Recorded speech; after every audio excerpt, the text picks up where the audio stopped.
Exodus chapter 14. Then the Lord said to Moses, "Tell the Israelites to turn back and encamp near Pi-hahiroth, near Migdol and the sea. They are to encamp by the sea, directly opposite Baal-zephon.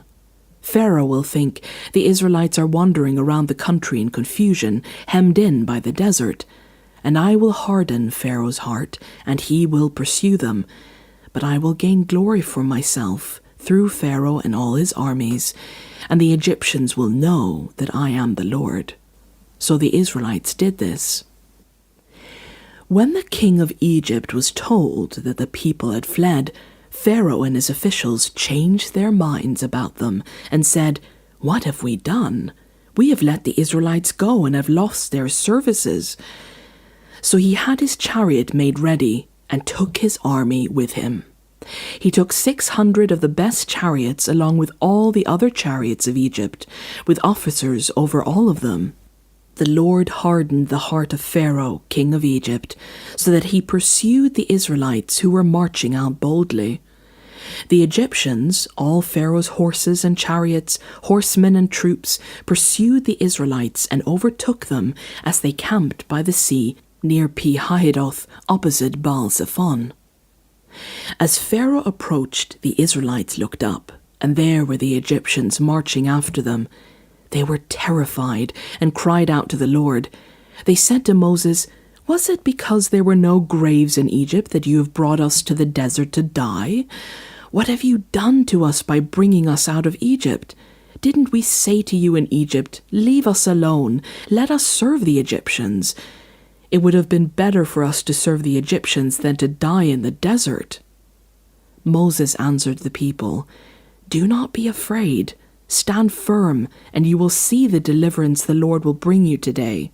The Egyptians you see today you will never see again. The Lord will fight for you. You need only to be still." Then the Lord said to Moses, "Why are you crying out to me? Tell the Israelites to move on. Raise your staff and stretch out your hand over the sea to divide the water so that the Israelites can go through the sea on dry ground. I will harden the hearts of the Egyptians so that they will go in after them, and I will gain glory through Pharaoh and all his armies, through his chariots and his horsemen. The Egyptians will know that I am the Lord when I gain glory through Pharaoh, his chariots, and his horsemen." Then the angel of God, who had been traveling in front of Israel's army, withdrew and went behind them. The pillar of cloud also moved from in front and stood behind them, coming between the armies of Egypt and Israel. Throughout the night the cloud brought darkness to the one side and light to the other side, so neither went near the other all night long. Then Moses stretched out his hand over the sea, and all that night the Lord drove the sea back with a strong east wind and turned it into dry land.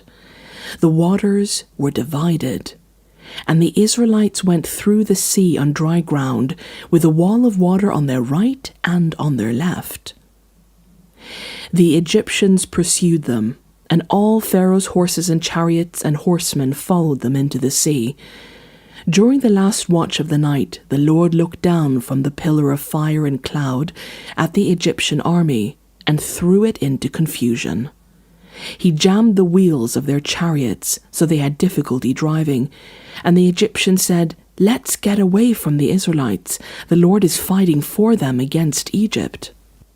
Then the Lord said to Moses, "Stretch out your hand over the sea, so that the waters may flow back over the Egyptians and their chariots and horsemen."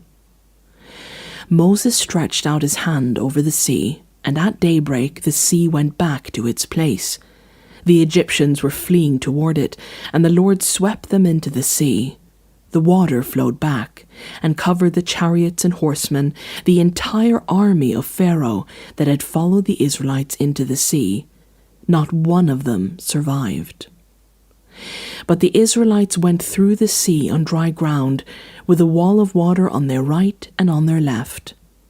That day the Lord saved Israel from the hands of the Egyptians, and Israel saw the Egyptians lying dead on the shore, And when the Israelites saw the mighty hand of the Lord displayed against the Egyptians, the people feared the Lord and put their trust in him and in Moses his servant.